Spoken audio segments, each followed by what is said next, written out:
j'aime aller pas à pas. Lorsque Aïdjo quitte le pouvoir, sur 10 Camerounais, il y a 3 pauvres. Le taux de pauvreté jusqu'en 1982 était de l'ordre de 30%. 30%. Aujourd'hui, l'Institut national de la statistique, il ne dépend pas du MRC, l'Institut national de la statistique là. C'est des fonctionnaires de l'État du Cameroun. Ils disent que le taux de pauvreté au Cameroun est de plus de 55%. C'est-à-dire, sur 10 Camerounais, il y a plus de 5 qui vivent dans la pauvreté. Il faut préciser ce que c'est que le taux de pauvreté. Non, le c'est. C'est vous avez moins $1 par jour. C'est impossible. C'est impossible de dire ça, c'est la gestion du FMC. C'est impossible. Vous comprenez, monsieur. Les économistes ont dit que c'est impossible. Tu ne peux pas vivre avec moins $1. C'est impossible. C'est une impossibilité. Les statistiques publiées par le régime de Biya lui-même nous disent que plus de 55% de la population vivent sous le seuil de la pauvreté. Alors que lorsqu'il prenait les rênes du pouvoir, le taux de pauvreté était de 30%. Lorsqu'on a dit ça, est-ce qu'on a besoin de donner des exemples? Quittons le domaine de l'économie. Grâce à Biya, le Cameroun a remporté à plusieurs reprises le titre de champion, toutes catégories confondues, de corruption. Ça, c'est à mettre à l'actif des 42 ans de M. Biya. On dit classement mondial de corruption. On a été premier. Ça, c'est à l'actif de Biya. Nous allons y venir doucement. Le tribalisme. Nous tous avons constaté la montée en puissance du tribalisme, du népotisme et du clientélisme. Avec le concours d'être boulot. Laissons tout ça. Parce que comme je suis politicien, parlons de la politique. Parce que Biya lui-même ne peut pas dire qu'il a réussi sur le plan économique. Ça, ce n'est que ses porte-paroles qui s'y essayent. C'est tellement risible qu'on ne peut même pas en parler. Parlons sur le plan politique. Monsieur Mek a dit que Biya a mené la démocratie avec faste. N'est-ce pas?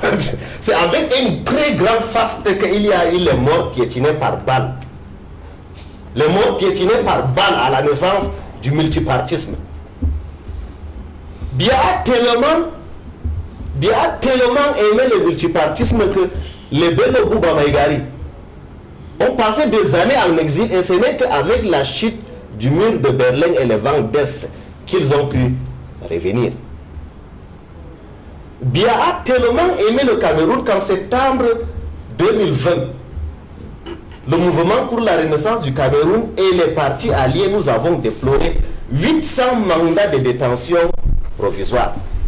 Ça, c'était des actes de démocratie. Mais je ne veux pas aller loin. Vos mensonges sont tellement risibles que c'est sur vos propres exemples que je vais vous dire. Vous dites que vous tirez fierté de ce que le prix de cacao est monté à 5 000 francs.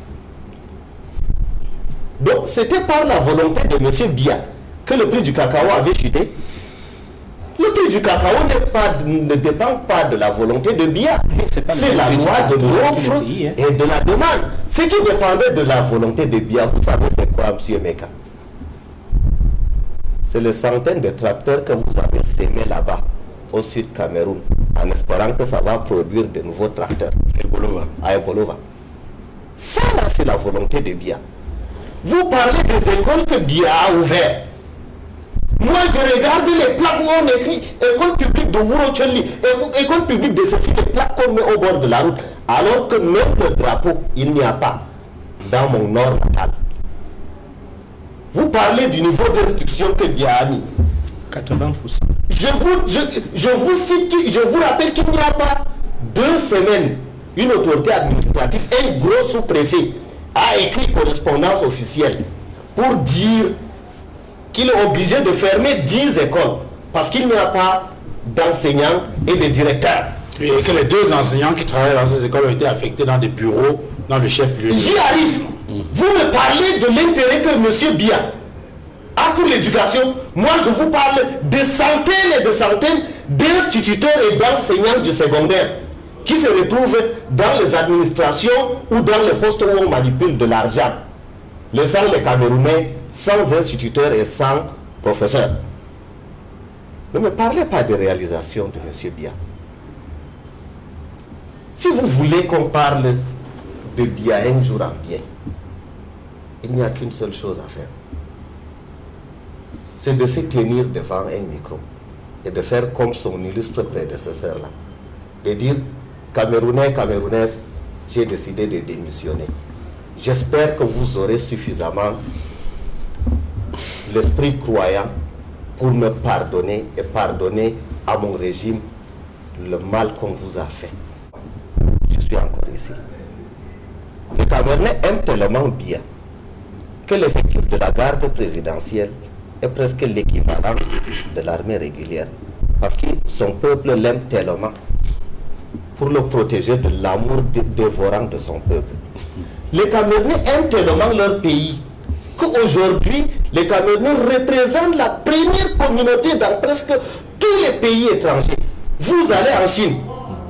Quand on fait le recensement des étrangers, les Camerounais sont en premier. Vous allez au Canada, les Camerounais sont premiers. Tellement qu'il coule dans mon pays le lait et le miel. J'ai l'impression, M. Mega, que le Akwa où je vis est différent du Cameroun dans lequel vous vivez. J'ai l'impression que je suis un paresseux parce que les difficultés que j'ai à joindre les deux bouts, vous n'en savez rien. Mais s'il y a un étranger, c'est vous. Parce que les difficultés que j'ai, c'est 95% de la population qui les a. J'en ai terminé, M. Duval. Quand le changement devient inéluctable, les enfants, même les actes de conservation les plus compliqués, deviennent des actes de changement. C'était papa.